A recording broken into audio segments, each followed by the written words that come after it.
Geeks with Beards.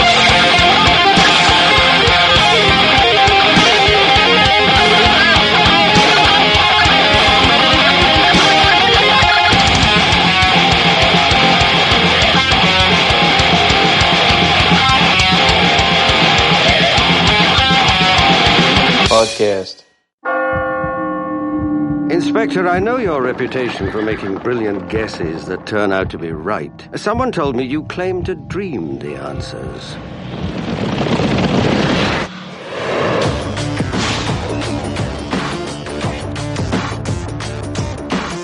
Sometime this evening, a bangtail was murdered in George Yard. That doesn't sound much out of the ordinary. It was the way she was done, Inspector. It was the way that she was done that cries out for a man of your talent. He can foresee the victims. I saw her. I saw her face. You have visions about me? Most definitely. You know, they used to burn men like you alive. He could sense the suspects. He must be someone with money. And how do you know that? This ain't killing for profit. This is ritual. Hello, everybody, and welcome back to another new episode of the Geeks with Beards podcast. And today, and next episode, we're going to be covering 1989 From Hell, written by Alan Moore and drawn by Eddie Campell. Originally released in serial form from 1989 to 1998. But before we jump into that, let's get caught up with what's been going on with us for the last couple of weeks, man. Well, besides reading this giant-ass book. Dude, like almost 600 pages. We may have to split this up into like 12 podcasts. We're going to try to do two. I don't know who picked this shit, but... I don't know. Some guy. Anyway, let's see. I've been busy with shows, and I watched... The only fun thing I've done, started watching Vampire's Kiss. It's a Nicolas Cage movie. Okay. I only got halfway through it, though. Okay. And that's about it. What about you? Well, let's see. As of this recording, Monday, I guested on another podcast that we both are familiar with that you actually introduced me to called Movie Smash. I'm not going to say what I was on there to talk about because the episode won't come out until November 4th. But everybody, if you have not checked out Movie Smash, it's really cool. They dive into comic book movies that are not part of the MCU. So The Phantom and Steel and, you know, just all that cool stuff like that. There's a really, really cool podcast. The Crow, Ninja Turtles. Yeah, they're really cool. Sean's familiar with one of the hosts. JP. JP from the Retrovaniacs podcast. Jeremy Parmentier. Yeah, so, and it was a really cool experience, really cool guys to talk to. I had a lot of fun. So definitely check that out November 4th when that drops. Speaking of Nicolas Cage movies, I finally watched, people's been telling me forever, I finally watched Mandy. Is it good? I liked it. Man, it's an odd film, but it's good.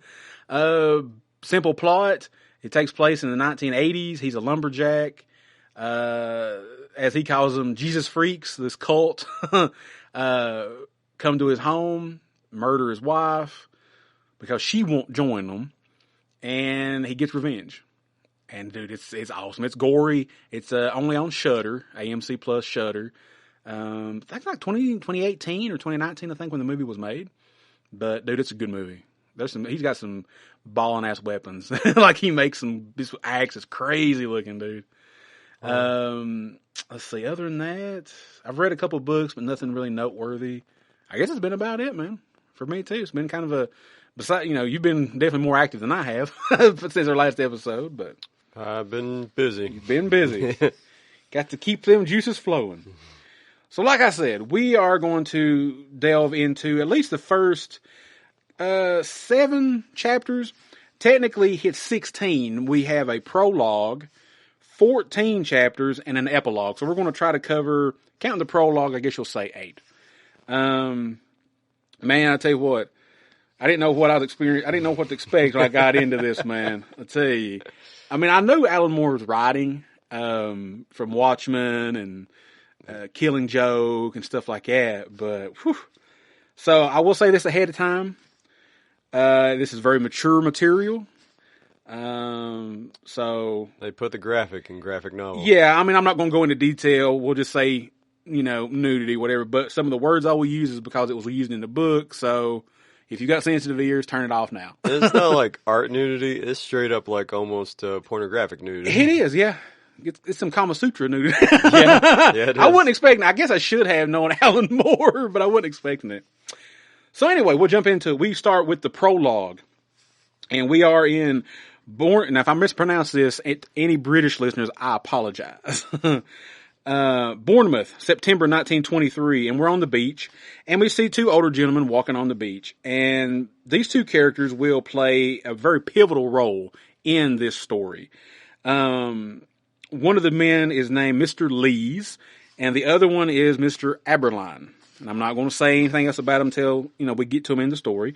But basically, they are walking on the beach, and they're talking, and they're reflecting on some events from the past in their lives, and some regrets that they have for actions that they did not take that they should have. But basically, you find out that if they had spoke up and took action instead of keeping quiet, they probably wouldn't be alive now to talk about it. And one of the characters, Mr. Aberline, he's like, well, kind of sarcastically, he's kind of like, hey, you did buy me this nice house. I was able to buy a nice house, by keeping my mouth shut. So we jump into chapter 1. And each chapter has a title to it, so I'm going to read that. It says, The Affections of Young Mr. S. And we open in a confectionery shop, a candy shop, basically. London, July, 1884. And we're introduced to three characters. Albert, a Mr., I say Sickert? I don't know really how you pronounce that. I said Sickert in my head when I was reading it. That's what I got too. Okay. But we're not British either. Yeah, true. That's very true. And a lady by the name of Annie. She is running the confectionery shop. Is she okay? Yeah, hopefully she is. Hopefully she is. Her last name is Crooks. We'll see. All right. So she's getting some candy for the two gentlemen. And one of them, Albert, is quite fond of Annie. He's kind of doing a little flirting with her. She's kind of doing a little flirting with him. And Mr. Sickert says, oh, this is my younger brother, Albert. Liar. So Albert kind of starts talking to Annie, and like I said, they're flirting and stuff. They finally, Mr. Sickert finally gets him taken out of the store. He's like, come on, we gotta go, And he says, Albert's basically like, oh, she's beautiful, isn't she? Is she just an enchanting creature? And yeah, Mr. Sickert says, look, and he calls Albert Eddie, whatever. He calls him Eddie as well sometimes instead of Albert. He's like, don't, what do you think, your mother's going to say? And he's like, I ain't worried about that.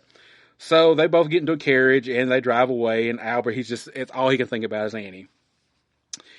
Then we cut to sometime later, and it's weird because it gives you dates periodically, but then it does time jump, and it kind of, unless they say something, you really don't know how much time has passed.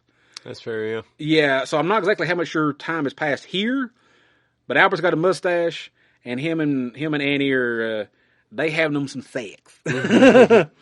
And, yeah. So I guess basically you do find out that Annie is a streetwalker, a whore, as they say in the book.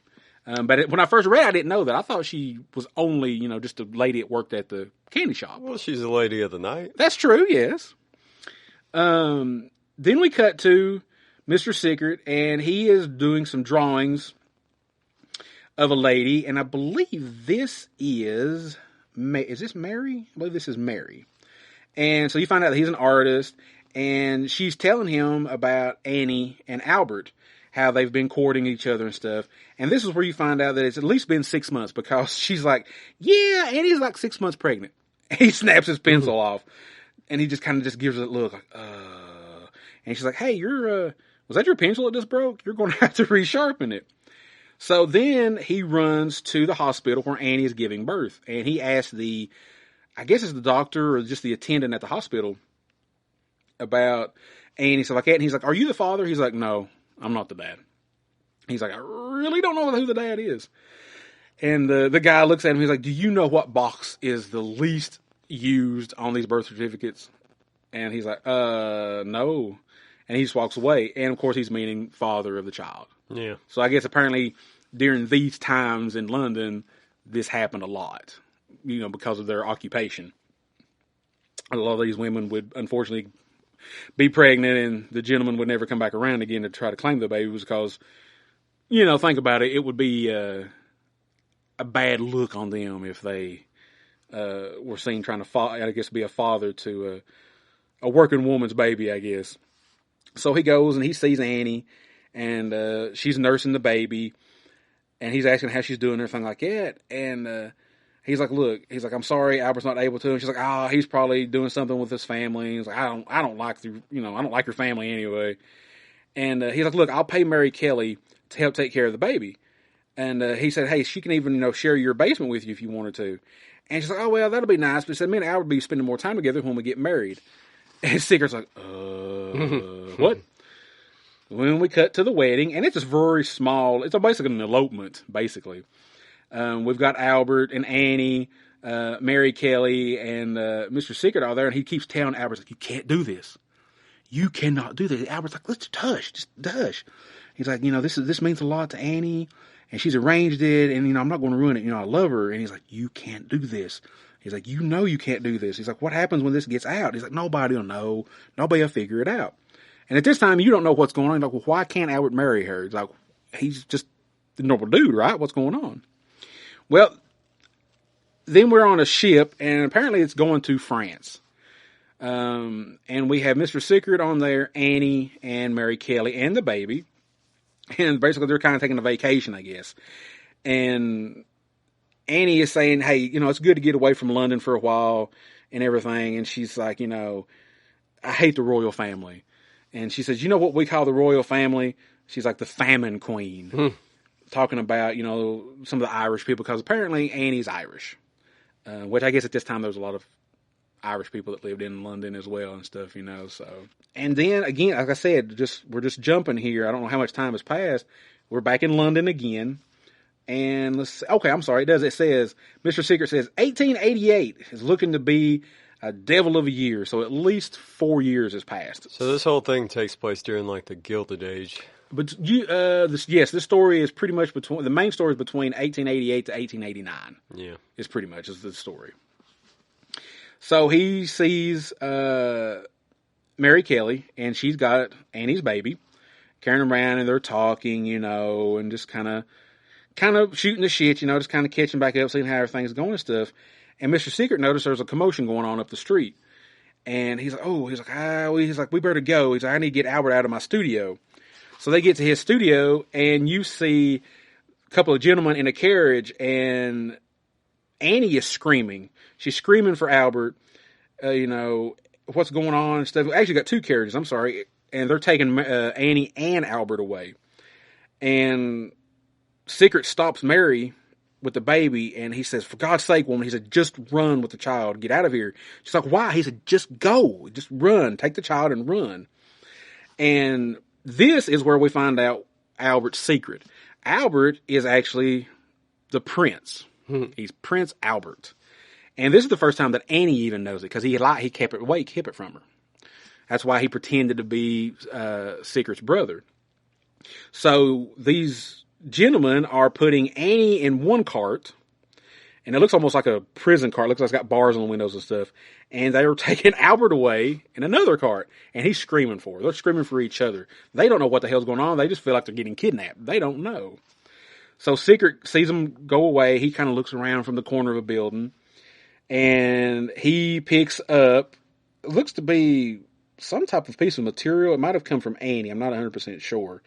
Up off the street. Was there a bonnet? I think it was her bonnet. Yeah, I believe it was. What it was. Yeah, I believe it was her bonnet. So then we're into chapter 2, A State of Darkness. The Limehouse Cut, July 1827. And basically, we are introduced to a boy by the name of William Gull.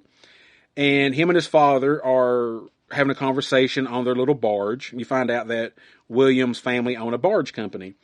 And they're kind of just going back and forth talking about, kind of philosophical talking about what's the fourth dimension. And, he's like, you think God would be happy if I'd done more than work on the barge? And and stuff like that. So they're going back. So they're going back and forth, talking, and they come out of the tunnel, and then unfortunately, his father passes away, and I think he said, what was it he passed away from? I think it was cholera, I believe. Let me see here. Yes, cholera. His father dies of cholera, and we see that his mother, William Go's mother, is talking to a gentleman, and kind of, you see a little kid's hand, kind of messing around with his dad's face. He opens his eye, and I guess he's supposed to giggle, because his mom turns around and says, "William, did you laugh?" He's like, No, I didn't laugh, Mom. I didn't laugh. I made a little noise. It just startled me. I'm sorry. So his mom continues to talk to this other gentleman about the barge company and stuff. And we jump to a place called the Beaumont Rectory. And basically, I guess it's like a school. And William's mom is worried about him because he's so fascinated with nature and stuff, and she wishes he would, do a little bit more different education, be appreciative of stuff that's out there. And the gentleman, he's saying, well, look, it's a good thing that he is appreciating nature and life and discovering life and death. And we see him walking around out in the grass, and he finds what looks to be a dead mouse, and he starts playing with it in his hand while his mom is talking to the guy who runs the rectory. And he pops open a pocket knife, and he starts basically dissecting the mouse. He cuts it open. He starts pulling its organs out and stuff. And then we jump to another gentleman who the rectory said that he knew. Let's see, what was his name? I forgot now. His Uncle Benjamin is a treasurer at Guy's Hospital. And he's like, hey, maybe I can, introduce him to William, and maybe since William kind of likes the nature and the medicine stuff like that, I can get him a job at the hospital maybe. So we jump to that, and he's talking to, Uncle Benjamin's talking to William, and he says, 5 years ago, age 21, you were employed at Guy's Counting House upon the recommendation of my nephew, the rector. And this is where Uncle Benjamin introduces the idea of introducing William to the Freemasons. So I'm like, we got some Freemasons in this story too. Like, all right. So we see them take William, they blindfold him, and they take him to their little secret meeting spot to have the ritual of basically inducting him into the Freemasons. Asking him, hey, do you swear to pledge allegiance to all of us and everything that the Freemasons stand for, the sacred law and everything. William's like, yes, I do. And then we go to, and this whole chapter is all about William. So we're jumping through his life here. And we go to the I believe it's the asylum, if I'm not mistaken here. Yes, asylum. And we meet a gentleman by the name of James Hinton. He's someone that works at the asylum. And he's talking to William about his studies and stuff. And he says, hey, follow me. We're going to go check on this lady who's, kind of acting out a little bit or whatever. So he says, oh my God. He's like, these women, these people, they are quite mad. He says, yeah, but he says, we can cure this. And basically William is doing kind of looking at this woman, kind of checking her out or whatever, and bless her, she's just like mumbling stuff. She's like, oh, my husband, where's my husband? And so he's doing kind of an examination and stuff. And he's like, yeah, he's like syphilitic Sarah, oh Lord, sarcocele or something. So basically, I guess syphilis. Yeah. And it was a big thing at that time. And syphilis does, I believe, eventually does kind of mess with your mind a little bit. I guess if you stay, if you unfortunately can't get rid of it. Yeah. So he says, I have just the perfect cure for this.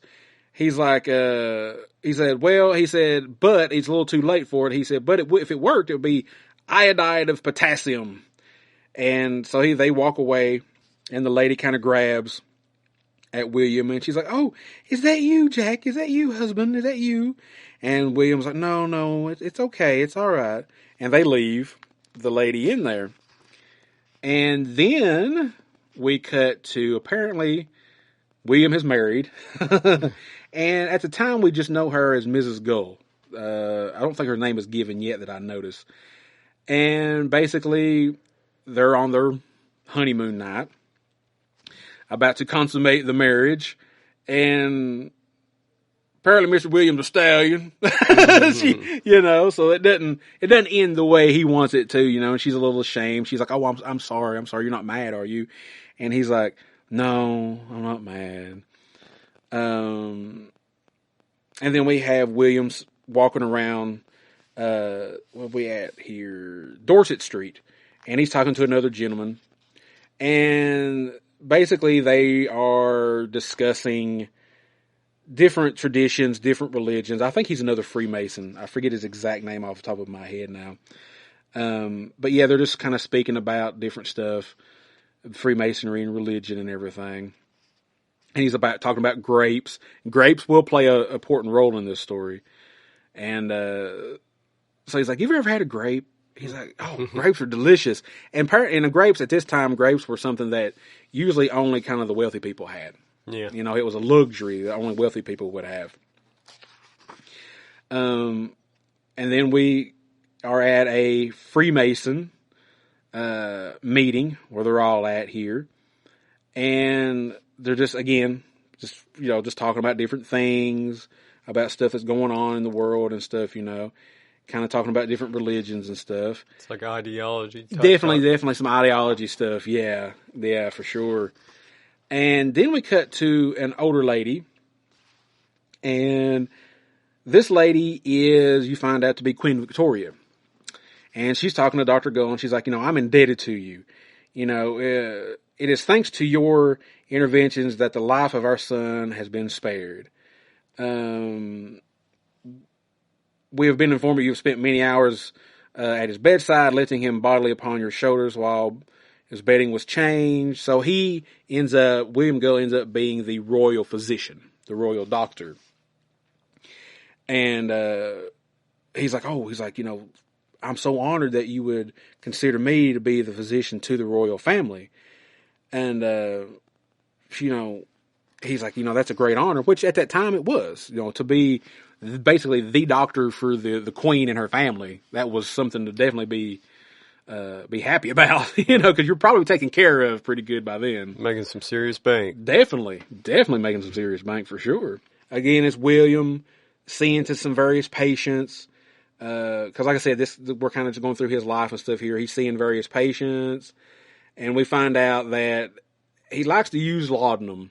And laudanum, if you don't know what it is, I kind of looked it up. Laudanum is it's an opium or an opioid, kind of like a painkiller, almost like morphine or whatever. Okay. So he likes to, I guess that might have been a big thing back then. Maybe morphine was not used that much at that time, so laudanum was used instead. That was before we put cocaine in Coca-Cola. Yeah, right, exactly. Man, they'll be walking around with a 6-pack of cocoa. Okay. So we see that someone has passed away, and that William is going to do an autopsy on the gentleman. And the wife is there, and William has no emotion whatsoever. The wife is so distraught because he is cutting her husband open from sternum to gut almost, and pulling out his heart and pulling out his other organs and stuff to find out what killed him. And she's just bawling, she's crying. She's like, oh my God. I can't believe you're doing this. And, talk to me. What's going on? And basically he's just like, oh, excuse my haste. He's like, I've got an appointment that I have to go to meet a colleague. And I'm like, you are cold-hearted as hell. I was like, I know doctors are cold-hearted sometimes. But he is literally in front of this woman yanking the heart out of her dead husband's body. Pretty brutal. I'm like, damn, dude. So he goes to his meeting with a colleague of his, and we're introduced to Mr. Merrick. And if you know from history, Mr. Merrick was called the Elephant Man. And it was a real person in history in the 1800s. And William goes to talk to him and kind of look at him. He's fascinated with the deformity that Merrick, unfortunately, is afflicted with. And was the real person... he was deformed like this. Okay. Yeah. And if I'm not mistaken, now this may be coming from a couple of the movies that I've watched, I think he died because because of the way his head was, he was only able to sleep sitting up. Mm-hmm. And if I'm not mistaken, he decided he wanted to try to sleep like a normal person, and he basically suffocated to death because of the weight of his head and stuff like that. Like it cut off his breathing or whatever. Okay. But now that could be from the films that I've seen. It may not be the actual reason that he passed, but I remember that in the movies that I watched. Well, the way they draw him in here, he looks like a swelled up, yeah. What's that movie? Hey, you guys. Oh, Goonies. Yeah, Sloth. Sloth, yeah. Or, was Sloth, wasn't he? Sloth was the kid, wasn't it? No, Sloth was the dude. The dude? Okay, yeah. It's like a swelled up version of Sloth. Yeah. But yeah, he was, in real life, he did look similar to this. They called him the Elephant Man. Wow. Yeah, Mr. Merrick. And Alan is trying to write for Merrick because he he couldn't speak very well. It was that like a lisp? Or? A lisp, but just real muffled. Like he didn't have full use of his lips, I think. So Alan is trying, and bless his heart, he did a good job. But I will say, if you read this, it takes a minute to kind of figure out exactly what Merrick is trying to say, but you kind of figure it out. It needs a translation. Yeah, it wouldn't have hurt, honestly. So William is kind of just like I say, he's looking at Merrick, the Elephant Man, measures his head.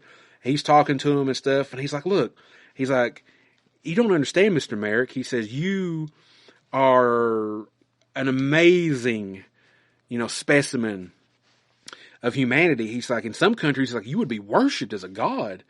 And Mr. Merrick is like, worshipped? Wow, really? Because nobody had ever really said that to him. Like I said, from the films I remember watching, he was ostracized, because he was considered a freak. He was kind of always lived alone, never really had a lot of people come see him except for whoever he had to caregive for him. So it was like the Hunchback of Notre Dame type? Yeah, kind of. And, he lived his life the best that he could, but unfortunately, at that time in the world, he was seen as a freak and not really welcome into society. So then we cut back to William and his wife talking, and she's like, wow, you really got to meet the Elephant Man? Or excuse me, his daughter. I'm sorry, his daughter. So William's had a kid at some point in his life. Like I said, this just jumps, so you really don't get a sense of time unless they tell you. So he's walking with his daughter, and he's got a bag of grapes or snacking on grapes. She's like, wow, you really got to meet the Elephant Man, Papa? He's like, yeah. He's like, yeah. He's like, now you run on home. And he says, I'll be there in a little while. He says, I'm a little old. He's walking with a cane. He's like, I can't, it takes me a little while to get up this hill. And as he's walking, he starts having these visions. And he's having these visions of people from his past. He sees a gentleman by the name of Nicholas Hawksmoor. And he was a gentleman that worked with him in I believe it was in the asylum, if I'm not mistaken. And then he sees his father, an image of his father. And then he sees an image of another person that he worked with, Mr. Hinton. And he's going up this hill, and he's kind of breathing a little hard. And he's like, something over the hill? You want me to see something over the hill? And he drops his cane, and he walks over the hill, and you see on this page, you see William at the bottom of the page with his home next to him, but he's still a good distance away. Then you see he's looking up at the mountains, and you see what looks to be an Egyptian god, which I cannot remember if it's mentioned by name. A possible Freemason, maybe on the other side, and right in the middle, to me, it was representation of the devil. Like this goat creature. Yeah. This goat creature. That's how I took it. But it was a representation of the devil.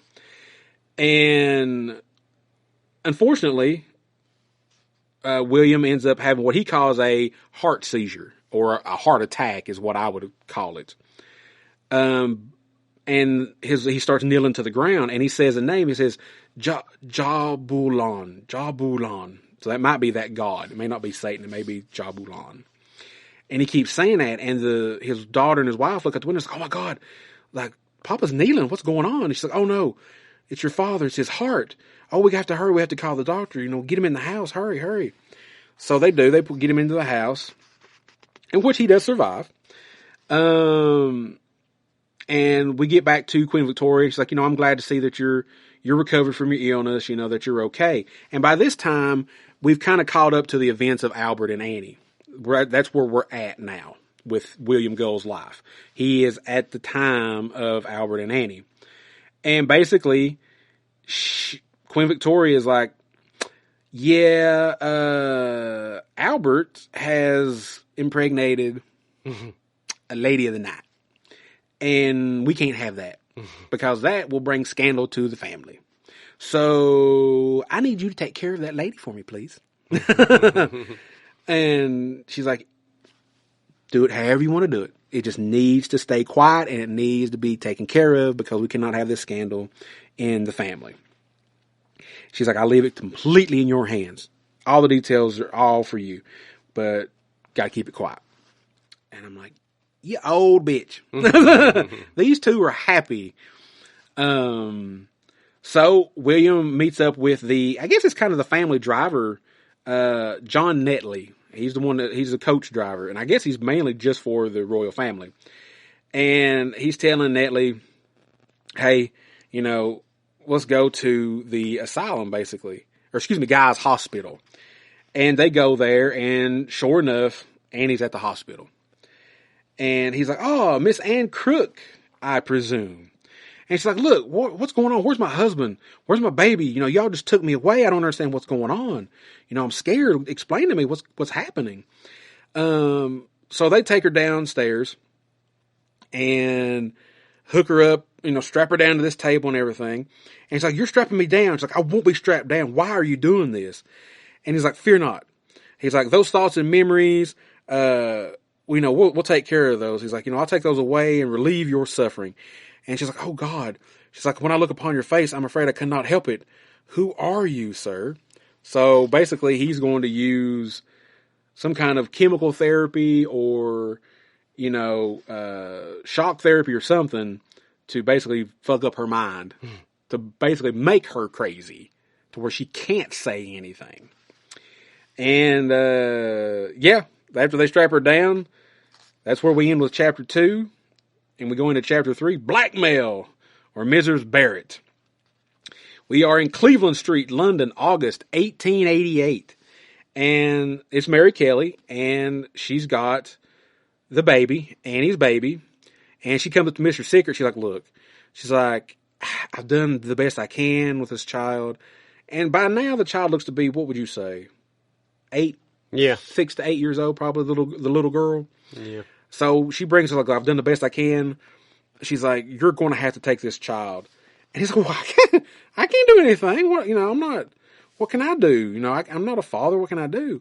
And she's like, look, I can't raise this child anymore, So, and her name is Alice. The child's name is Alice. She says, you're going to have to help me with little Alice. I can't do this. So she leaves little Alice with Mr. Sickert, and he does know the family a little bit, so he decides to take little Alice to some family members of Annie's, and he calls upon a lady by the name of Mrs. Barrett, and to help him out like that. So he takes the baby, and we see Mary, she's walking, and, meets up with a John. They do their thing in the alley. They leave. And then she goes into the local little dive bar and gets her a drink. And she meets up with another lady. And there's I think there's 4 or 5 main ladies that are in here. Which we all know from history and stuff that these ladies will be victims of Jack the Ripper. So they're talking, Mary and the other women are talking a little bit.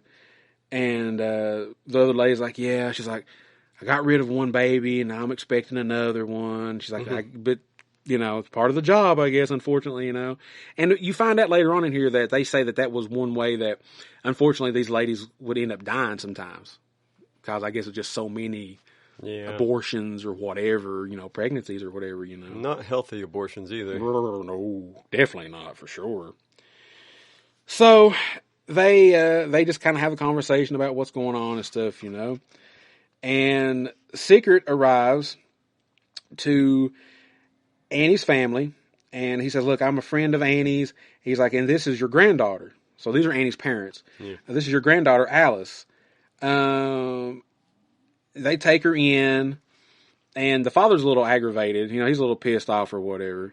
And he's like, he's like, what? He's like, what are you saying? And he's like, look, he's like, my baby, he's like, by a madman?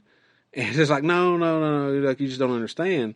So he leaves Alice with her grandparents, and he leaves, which is the best thing. That's the best place for the baby, for the child to be, is with family for sure. So he leaves, and we cut back to the Britannia, they call it, the little bar where they're drinking and stuff. And so the ladies are still talking for a little while, and they get ready to split up. And they split up a little while, and they're talking about these people called Old Nickel Mob. Apparently they are, I guess, just like little gangs or whatever, and they're afraid that if they can't raise enough money that they'll hurt them. They'll beat on them or stab them, rape them or something like that. And even though they are working ladies, apparently it didn't pay. It didn't pay too well. Apparently not. The way they're talking, it didn't pay too well. So they're talking a little bit more like it, and then this is when it ends up being kind of outed a little bit about Annie and everything that had happened. And one of the ladies is basically like, you know what? I have an idea how we might be able to get a little bit of money. And they're like, what? Mm-hmm. What are you talking about? She's like, well, I know this secret. And she's like, I might be able to ground up some money. She's like, and one of the other ladies is like, well, what kind of secret are you talking about? She's like, a royal baby. And they're like, what? A royal baby? And she's like, yeah. It's like, are you mad? You can't be telling the truth. And she's like, shush, hush.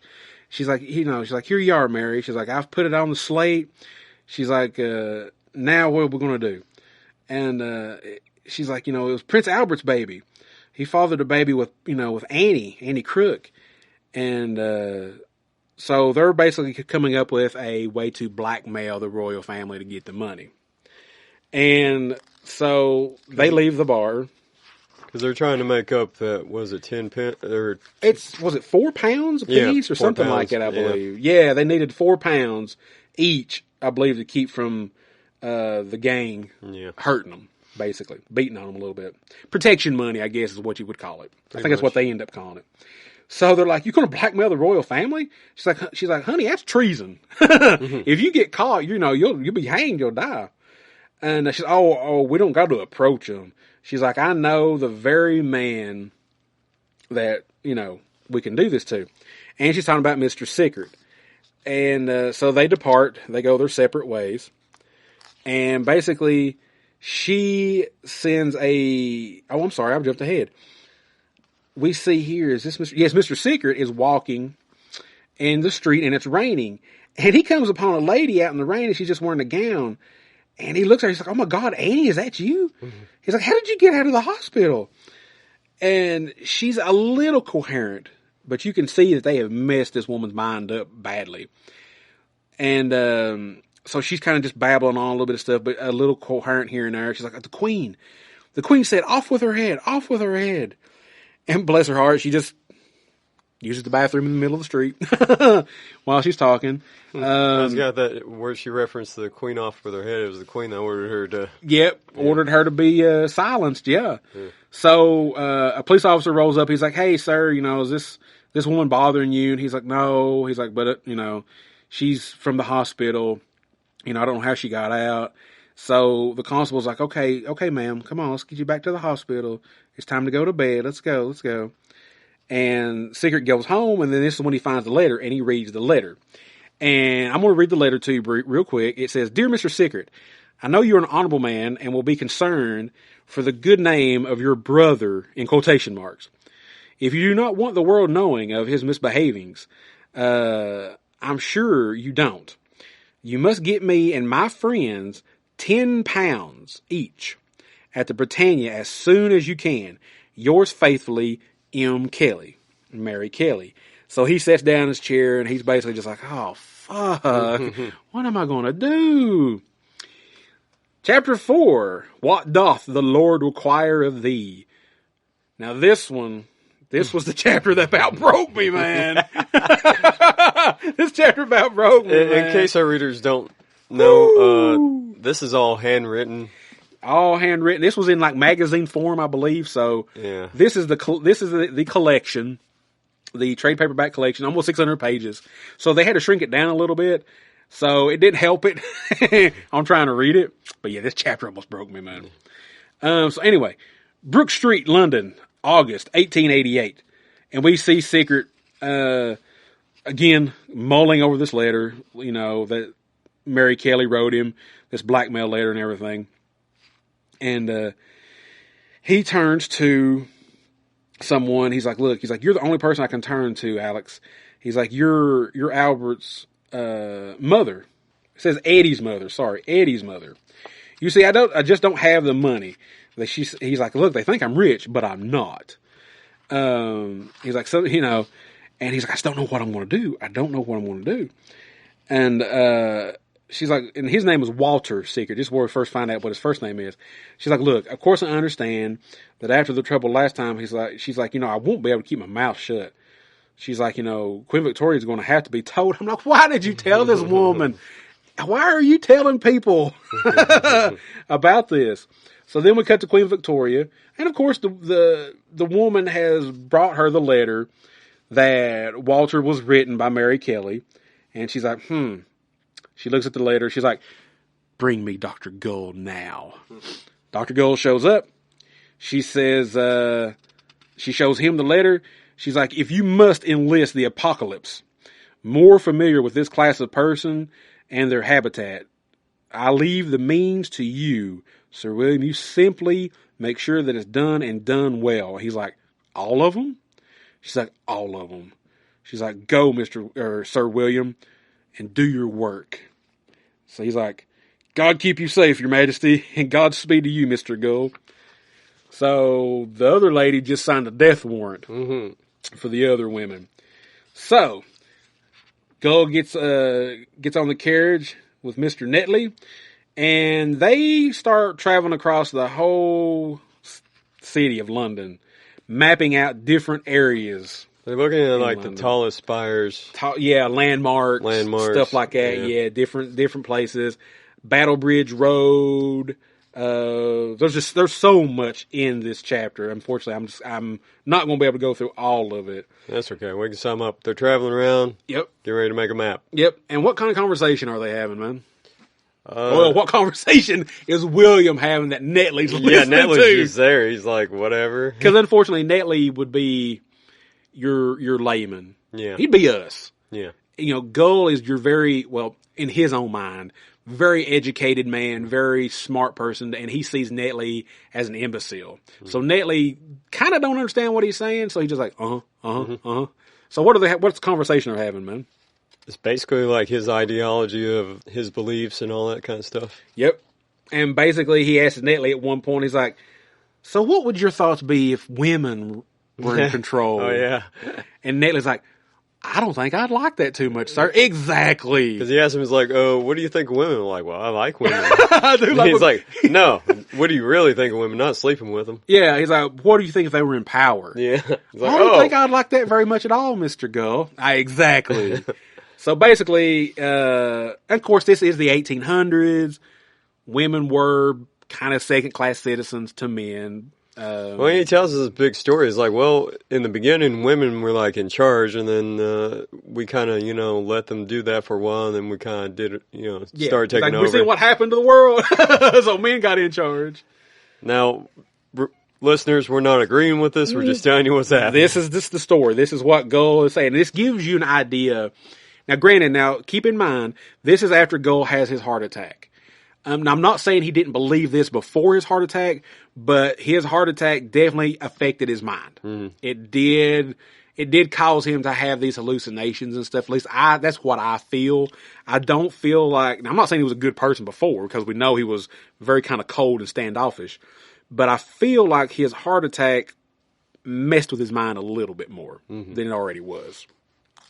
So yeah, he's spouting his ideology and his beliefs on women and religion and everything. And they're mapping out these points on the map. And he tells Netley, he's like, "Hey, connect the dots." So Netley does. Netley takes a ruler and he connects the dots. He's like, "What do you see?" And Netley's like, "Oh my God." And William goes like, "Not your God," and it's a pentagram. Yeah. It's in the shape of a pentagram.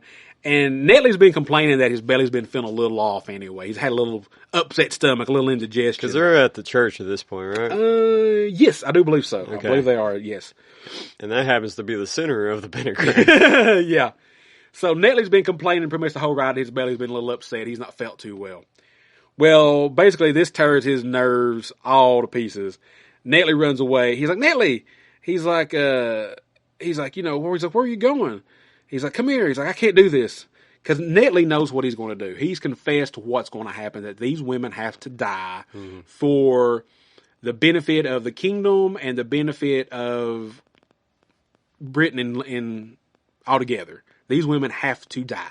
They are evil. They are bad women. And Netley's like, I can't do this. I can't help you do this. He's like, you better come back here. Netley runs away, and he's like, I said come here. And he grabs him by the gruff of the shirt, man. And he's like, look, you grab that horse. And he says, you jump up on that carriage, and we're going to go take care of it. And he says, you're so, talking about religion, stuff like that. He says, but look at your horse. He said, you look at the brasses. He's like, on the one you ride each day. He's like, what do you see? He's like, you see a sun and a moon, right? He said, and at this next horse, tethered here, he's like, expect the brasses. What do you see? A sun and a moon. And on the next coach, and the next. And every coach in London, Netley, every single coach. And Netley throws up. Netley's gut is just gone. His nerves have just killed him. And William says, you see? He's like, your destiny is inscribed upon the streets wherein you grew, upon the horse you ride each day. You cannot change your mind. He's like, our story's written, Netley, inked in the blood, long dry, engraved in stone. So he's basically like, nah, you're going to help me. You can't get away from this. Then we go to chapter 5, the nemesis of neglect. Barnar, Upper Austria, August 1888. We're at this home. A man and lady's having them some lovins. And as this is happening, we see, and I think it's because this is metaphor. As they're having sex, we see, which to me looks almost like a church or something, some kind of a building. And the doors start to kind of bow out a little bit. And then we see this liquid rush out of the doors, which I'm assuming is blood. And they're speaking Austria, but you get the picture of what happened. This was her first time. So you get the idea of what was going on.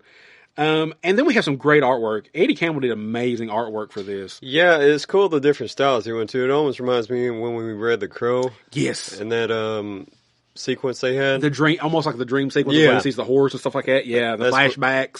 That's what it's like. Again, like here, it's almost like watercolors. Yes. On certain sections. And it's very different from the rest of the book, because the rest of the book's like really sketchy. It is. Like gritty. And this is like pure beauty type. Yeah. Art. Talk about Jim Lee lines. Look at these lines, man.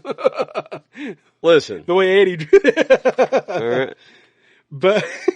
But yeah, so basically there's, we're just seeing montages of art here showing William sleeping, getting ready to go to the hospital, and the women, are these at the hospital? No. These are working ladies, I believe, aren't they? They are. And bless their heart, where these women are sleeping at, they're held up by a rope on a hook. Yeah. They were not treated very well. No, they weren't. Was it because they were working women? Is that why they were treated so poorly, I guess? I guess because they were poor working women. I guess, man. I guess. So basically, this is Alan Moore and Eddie Campbell showing you the contrast between upper living and poor living. Mm-hmm. And the artwork does the same thing, because when you see William Gull in his nice fancy house, the artwork is very beautiful, very watercolor look. Elegant. Then when you see the women, it's very gritty, very sharp edges, and dirty looking. So that's basically what the artwork is. It's showing the contrast between Gull's life, this nice, happy, pampered life, this rich lifestyle, and the unfortunate lifestyle of the women of the street. It's like comparing Kevin Eastman to Alex Ross. Sure, okay. So that continues for a few pages. And then Netley shows up to William's house, and he's like, "Morning to you, Sir William. Lovely day for it." And he's like, "Yeah, indeed, Netley, it is."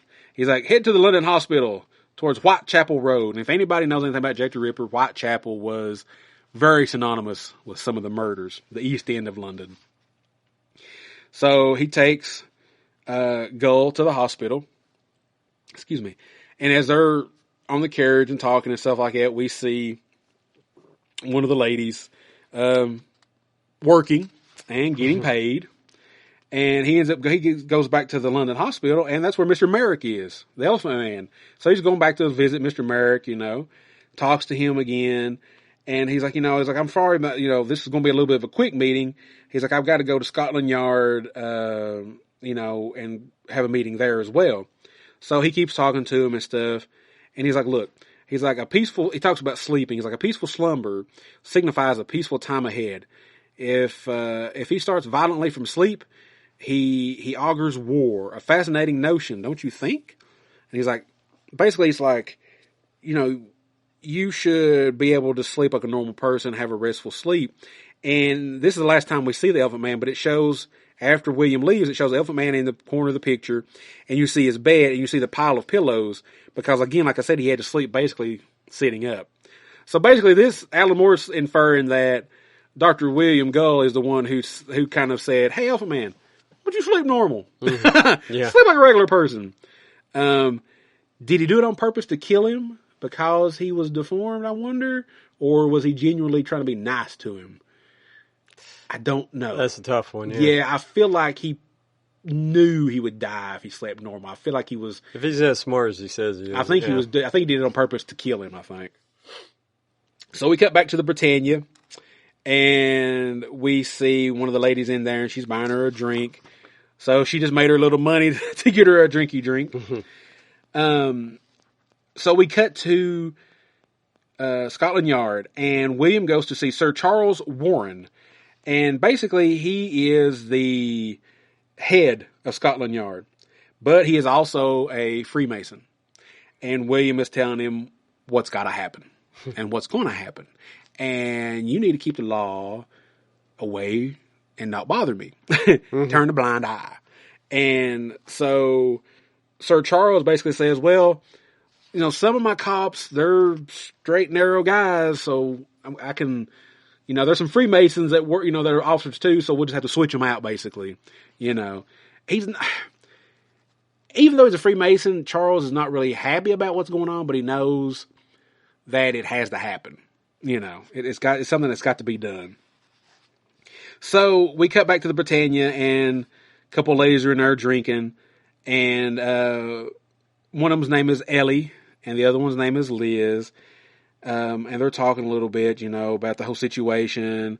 And one of them says, "I had another dream about my brother." It's just conversation they're having, unfortunately. And two of them leave, and one is left behind.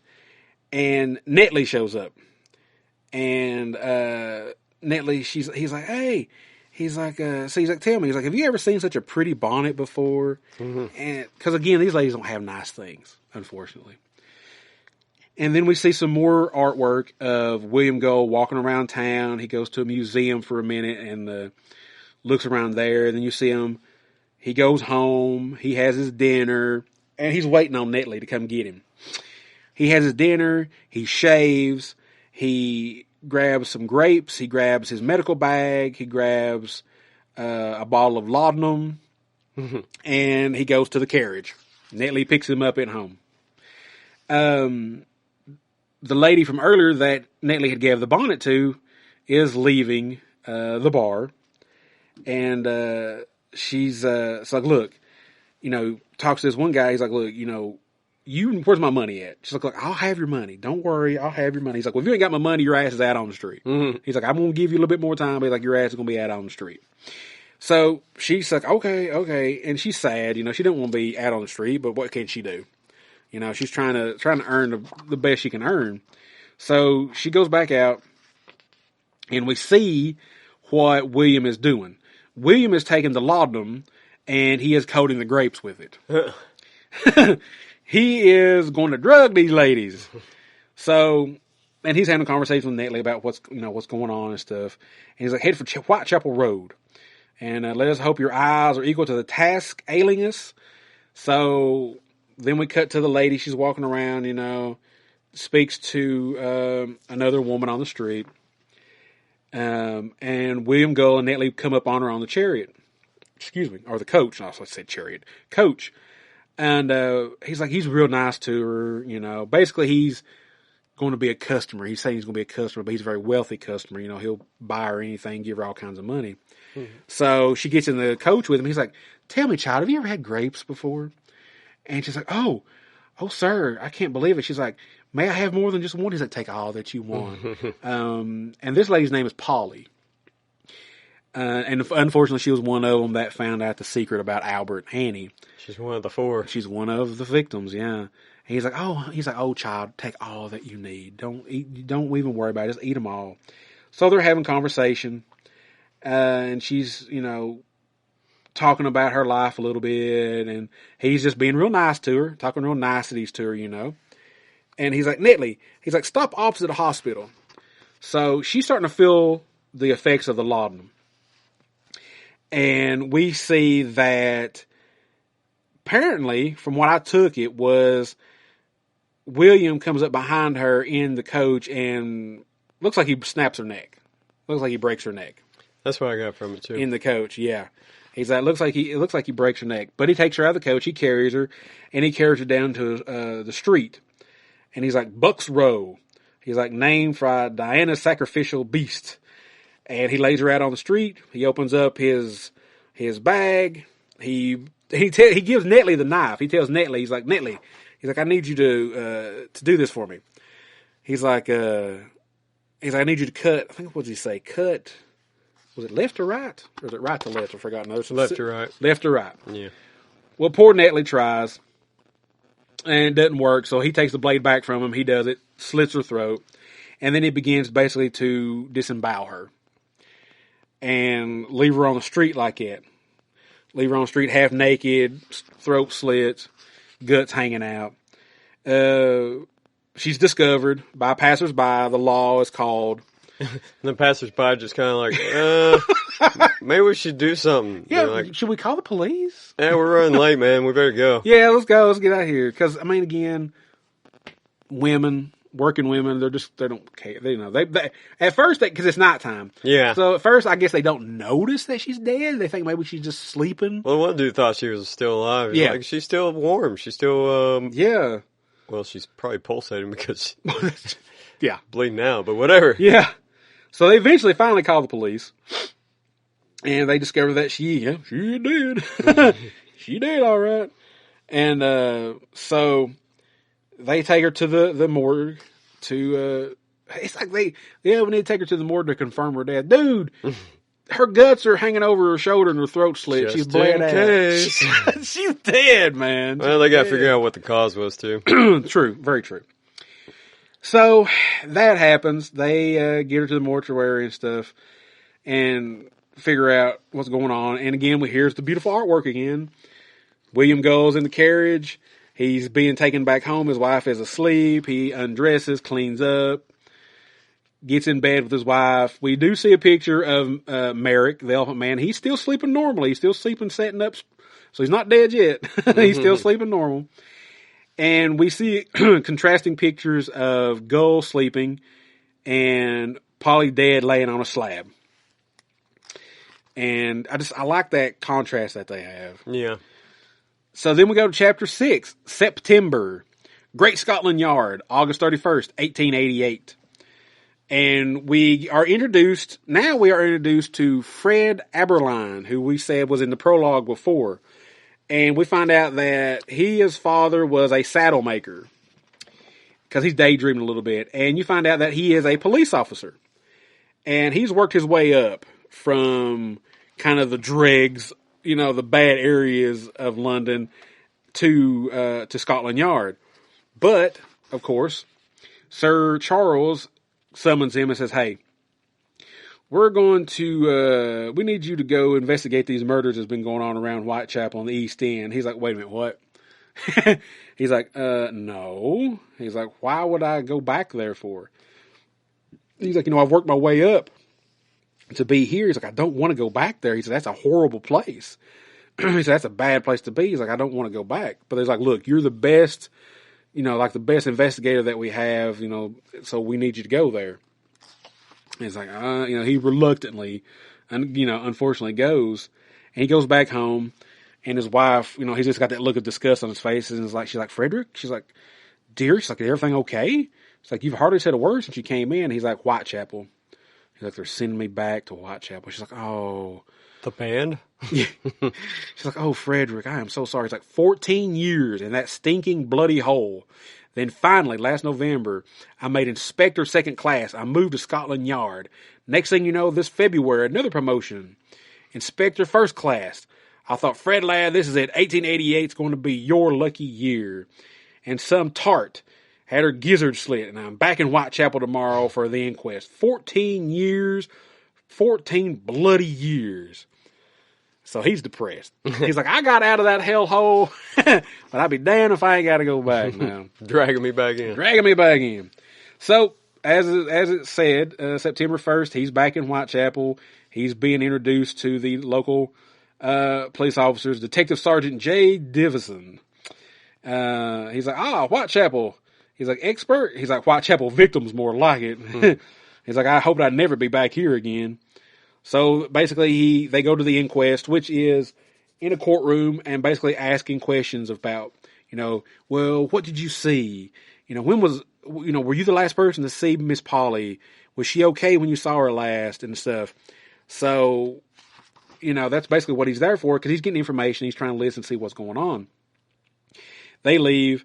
They go back to, he's going to go back home to his little home that he's got there in Whitechapel. But before he does that, they go to see the dead body of Miss Polly. And he's like, my God.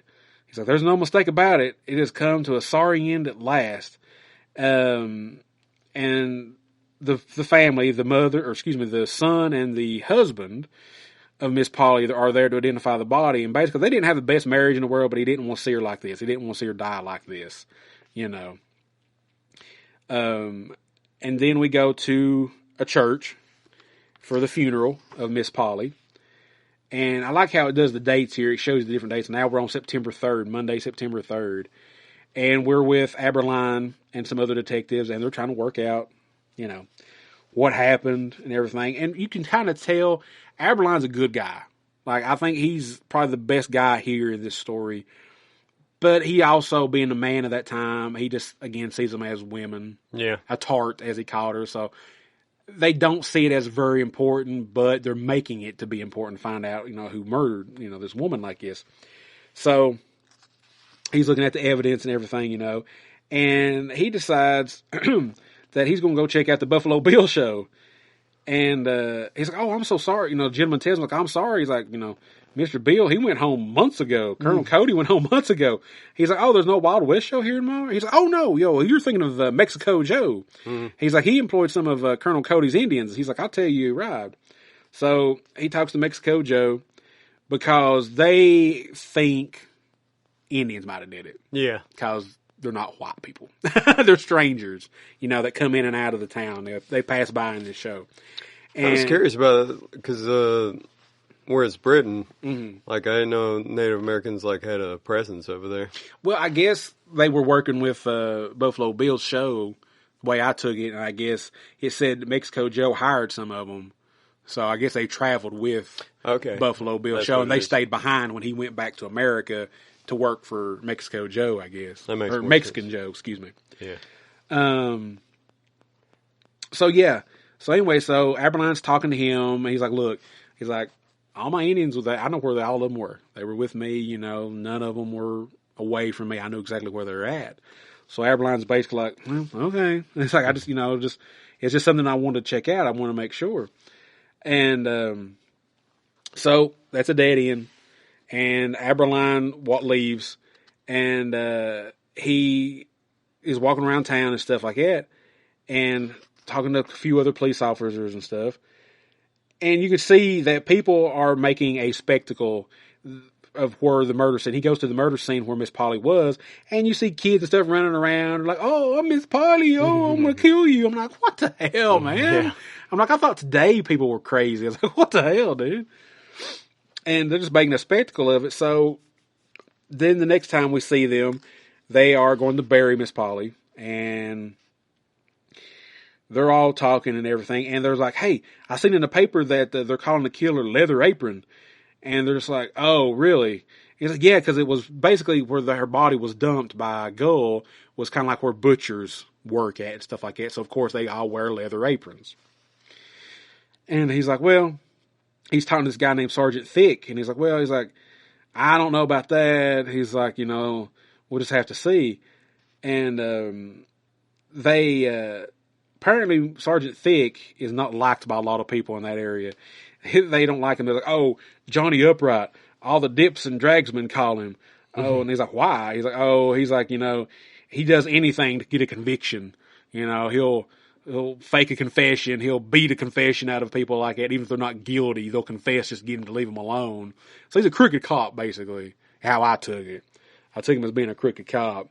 So they've buried Miss Polly, and Aberline, is talking to Thick about the case and everything that's going on. And we get to Friday, September 7th, and again, he's talking to another officer about everything that's going on. I mean, there's a lot of detail and stuff in here, but that's kind of basically what it is Aberline just talking and stuff, these other officers kind of getting a feel for the area again.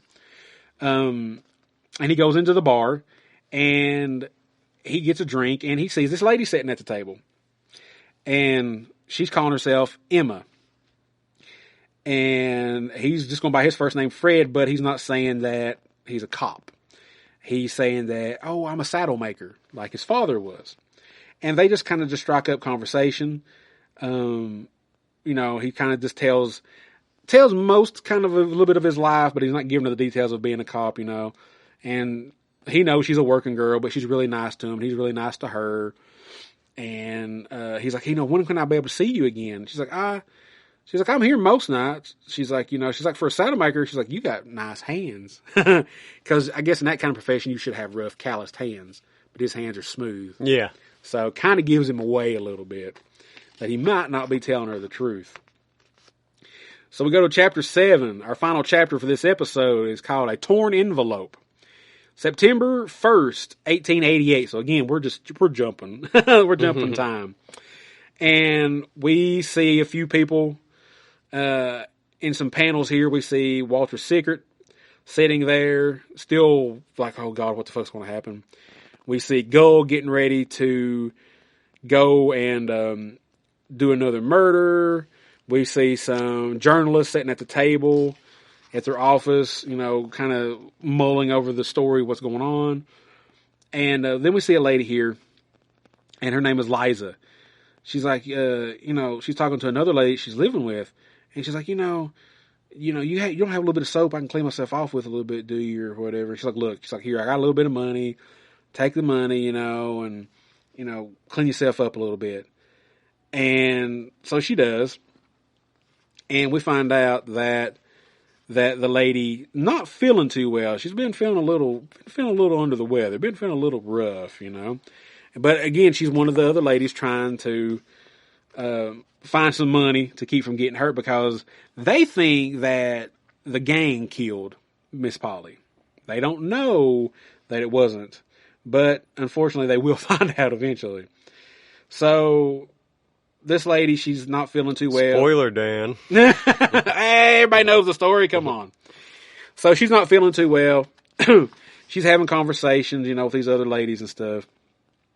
And then we see Sickert still thinking about that letter. He's like, "I don't know what I'm going to do." He just keeps thinking that letter, just keeps thinking. And he's reading a newspaper, and it says, "Whitechapel woman slain, body found, mutilated." And then he goes to a local bar and gets him a drink. And he's talking to, who's he talking to? What's her name? I think it says Kate Eddowes, I believe is her name. And just, having polite conversation and stuff, He's like, hey, are you the police? He's like, no, I'm not the police. He's like, I'm just looking for a woman. She said she drinks here sometimes with her friends. Perhaps you know her, Mary Kelly. She's like, oh, I know her. She's like, oh, she's always in here with Annie Chapman and Liz Stride. Don't know where they are now. And she's like, the only other person I can think of would be old Polly. What's her name? Polly Nichols. And that, unfortunately, was the first victim. She's not alive anymore. So we see Liz, and she's bathing this gentleman to get a little money. He pays her a little bit. Didn't really say exactly how much he pays her, but he pays her. And then we go to some local journalists at what's it called? The O Star or the Star? It's a newspaper. And basically, these sons of bitches are going to create the killer. They're going to give the killer a name. They're going to create this sensationalism because they're like, hey, it's going to sell papers. We got to give us we got to give us name that's got, some catch to it, Which is what a newspaper would do. Yeah, exactly. Yeah. Yep. Mm-hmm. Exactly right. I just think the Daily Bugle. Let's call him Spider-Man. We're going to make him infamous. Yeah. So then we cut to a gentleman who, bless his heart, he's hiding out in his room here, looking out the window, and somebody opens the door. He's like, oh, who's there? The other person says, calm down, Jack. He's like, it's only me. It's only your brother.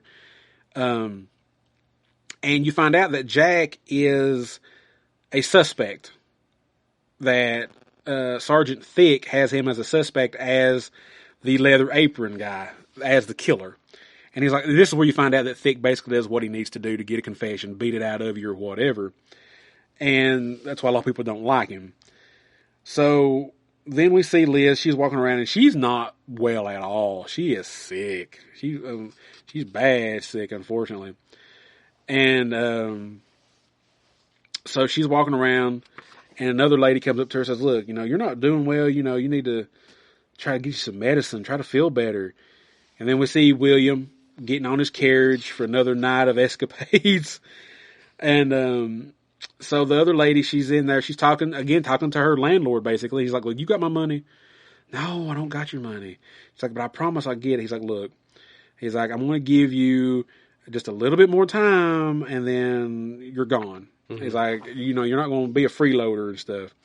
So she's got this medicine. See, I believe her name is Annie. Annie's her name. So she's got this medicine, 2 little pills that this doctor gave her. And before she leaves, she puts them in a little piece of a torn envelope and puts it in her pocket. And he's like, look, you need to go get some money so you can pay me or else. That's it, So she leaves and she goes back out on the street. And unfortunately, she runs into Netley and Gold in the carriage. And once again, he's like, hey, why don't you get in here? Get in here out of the rain. Would you like some grapes? Yeah, would you like some grapes? Would you like some grapes? And of course, like I said, grapes are a very, very high-end luxury item that these women don't very often see. So of course she's eating on the grapes, not thinking about it. And Gold's talking to her, kind of breaking her guard down a little bit, And we see that she's talking to Netley, and Netley's talking to her, and he's like, hey, I've got this, you stay right here. He said, I'll be right back. So he goes and tells Mr. Gold to where to meet her at in this alley or whatever, and he does. He's like, hi, he's like, hey, let's go down this way. He's like, nobody's going to see you, right? And she's like, oh, no, nobody will see anything. So they start going down this alley, and I thought this was cool. This caught me off guard. They pass by the window of somebody's home. Gold looks inside the window, and it's the 1960s. You see Marilyn Monroe poster on the wall, a TV with probably the Ed Sullivan Show or something on the TV, and the guy looks back at Gold, and Gold's like, what? What the hell is this? And I'm like, what the hell is this? Yeah, well, what? Time travel? I'm like, what is this? So they continue down the alleyway, and Annie is like, hey, does this work for you? She pulls her dress up, because she's expecting little work, before, and Gull comes up behind her and strangles her with her little scarf that she's wearing around her neck, and basically chokes her out. And then we see a little montage picture here, and there's a fence dividing these two parts of this alley. He is murdering her on one side of it, and there's a gentleman coming out the other side to dump his trash, and he hears her holler, "No!" But he didn't think anything about it. He didn't think it's murder. He thinks, okay, just a woman working, whatever. So Gull hears the guy walking around. He stops for a second. Then he continues. And you see that he's going through her pockets, and he finds her little hair comb. He finds 2 polished farthings that Netley gave her. He gave her a little money to bribe her to, wait on Gull to show up. So he pulls his bag out. He pulls his knife out. Of course, he slits her throat. He always slits the throat first. He slits her throat, and then he begins to disembowel her again, pull organs out. Leaves her laying in the street. He gets his stuff put together. He walks back up the street, the alley. He looks back in the window. You don't see anything this time. He walks out, kind of looks around, Netley picks him up and is going to take him back home. Then we see another gentleman who's waking up for the morning, getting his cup of coffee, and he happens to live on the exact same side where Annie was murdered. So he comes out, he sees her body splayed out, guts hanging over her shoulder and everything. And he goes, and he's like, look, he goes and he gets normal people first before the police. He's like, see, look, I told you right there where I told you she was at, right there. Then the police show up, Aberline shows up, and he's like, yeah, there's already an ambulance outside. And he's like, well, I don't really need the ambulance, but okay. Mm-hmm. So they bring in I forgot what he calls it, but basically they bring in a casket, basically to put the body so nobody can see the body and what state she's in, And they carry her out of the alley and put her on a coach, and she's taken away to the morgue. And then we cut back to Aberline's office, and they're kind of just comparing the two women that's been murdered, And basically, it's the same. The murders are the same way. He's like, the intestines are hung over the left shoulder, organs are missing, and he's like, been made a fucking mess of everything. He's like, yeah, but he said, I believe it's the same chap. He's like, MO's exactly the same. So then we see the cops show up to Jack, who's been hiding out because they think he's the killer because he is a butcher where her body was found.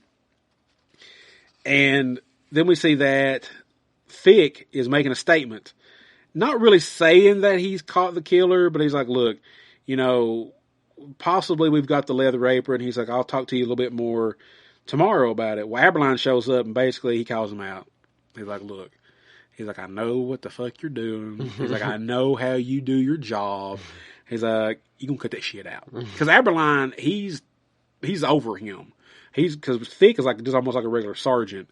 Well, that's what he was talking about at the beginning. He worked his way up out of there. Yeah, so. Yeah, exactly.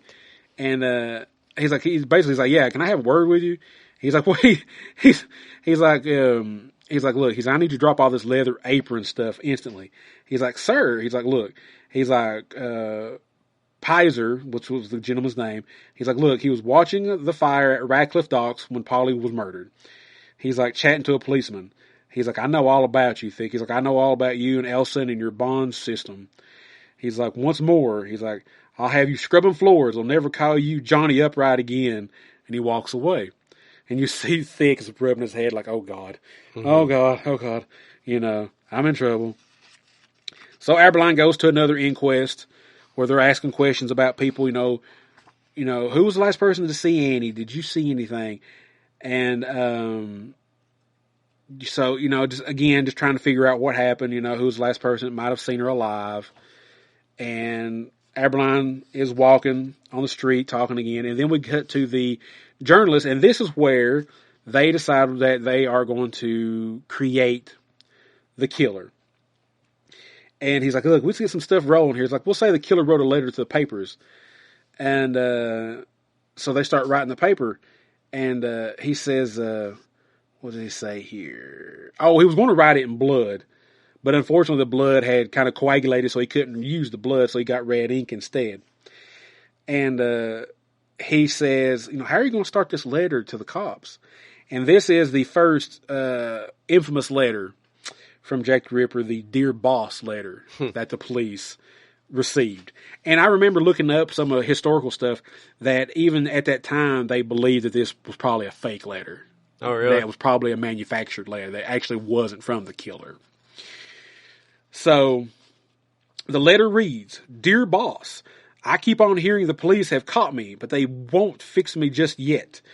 I have laughed when they took so clever a talk about being on the right track. That joke about Leather Apron gave me real fits. Are you listening, Thick?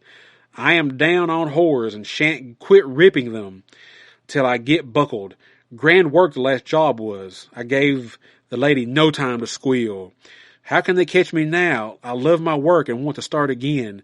You will soon hear of me with my funny little games.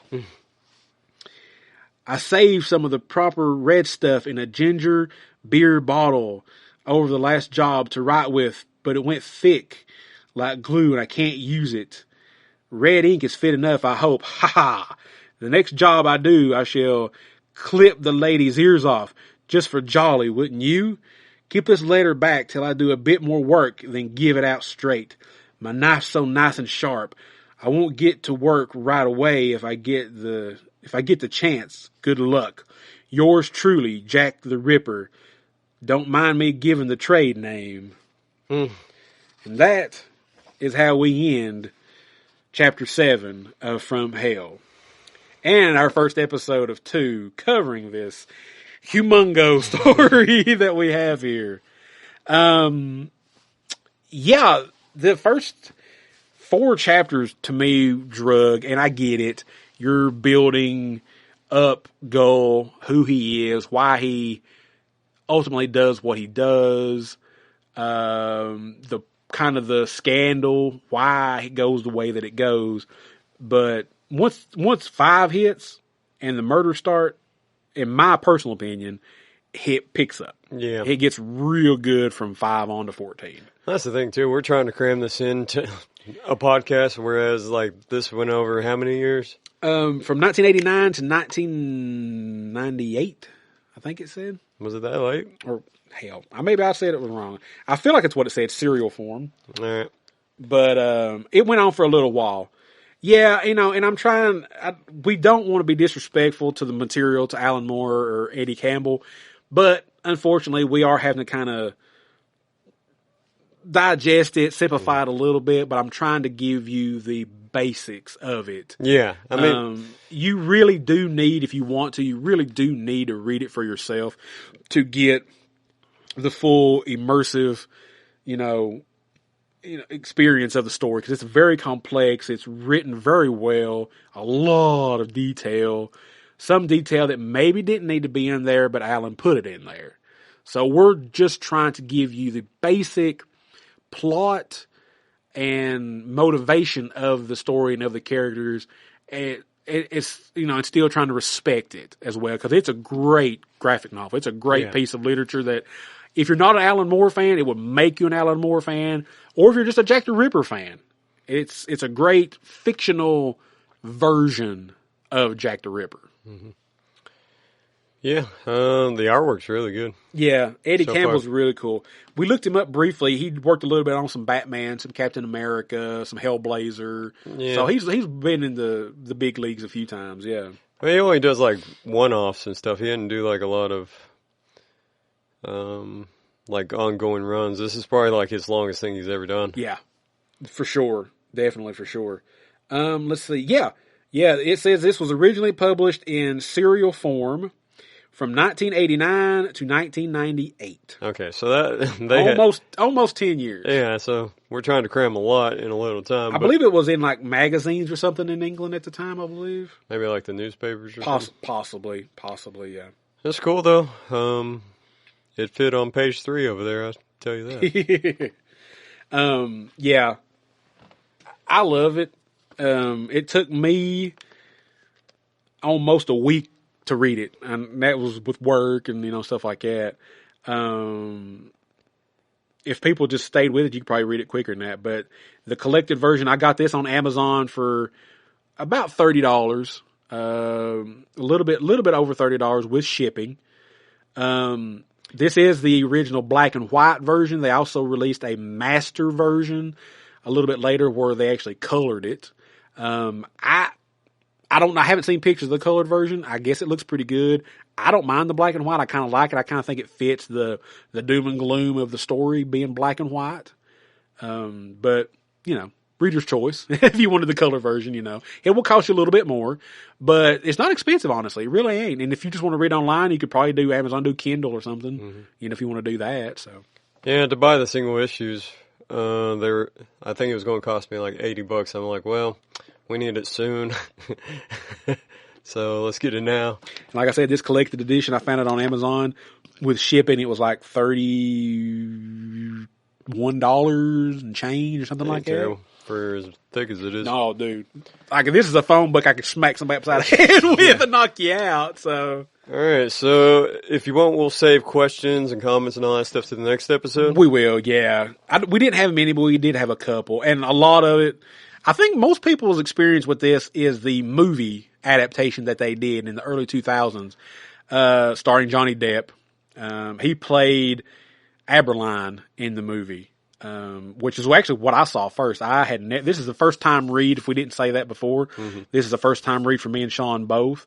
We both have seen the film. It's probably been 15 years since I've seen the film. Oh, you have not seen the film? No. Oh, I'm sorry. You have not seen the film. It's okay. It's an adaptation. They changed a lot from the book here, but you might like it. You might enjoy it. It's okay. I don't hate it. Maybe I'll give it a shot when I retire. Yeah. So yeah, we'll continue this next episode. If you got comments, questions, or want to talk about anything Halloween-y, send them in. Yeah, this will be our spooky season episodes. The second one will come out probably after Halloween, but it's still going to be... It counts. Yeah, it's still going to count. We wanted to do something. We were racking our brains on what we wanted to do, and Sean's like, why not do this? And I'm like, well, I was cool. reading a list of like the top like Halloween season comics, and this came up. I'm like, all right, let's do this. And then you got it. I'm like, oh. Yeah, when I got it home, because I ordered it, and it come to my home, and I sent Sean a picture. I'm like, dude, it's a fucking phone book. Like 576 pages. Like, dude, it's a phone book. But seriously, though, once you get past the first 4 chapters, it does pick up. Because the chapters, they're not equally numbered. No. Like, chapter 4 was like 35, 38 pages.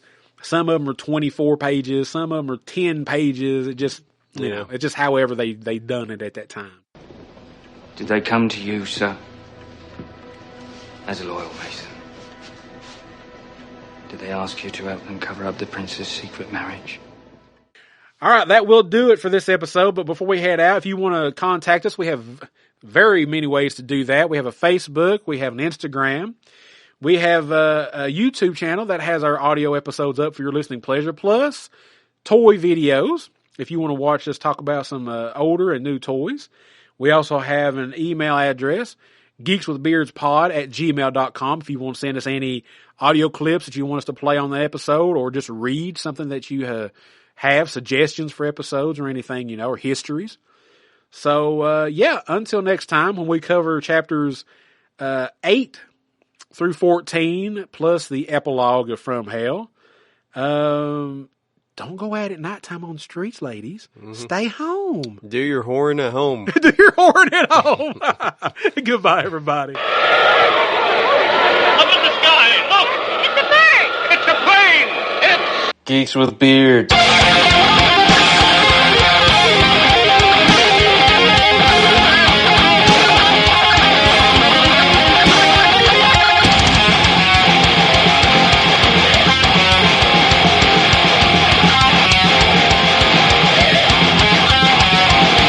Podcast. But, Sean, oh, fuck. I have to edit this out. Nah. Oh, yes, you will. Did you already say the stuff before they can read this out? No. You didn't? Okay. No, go for it. Okay.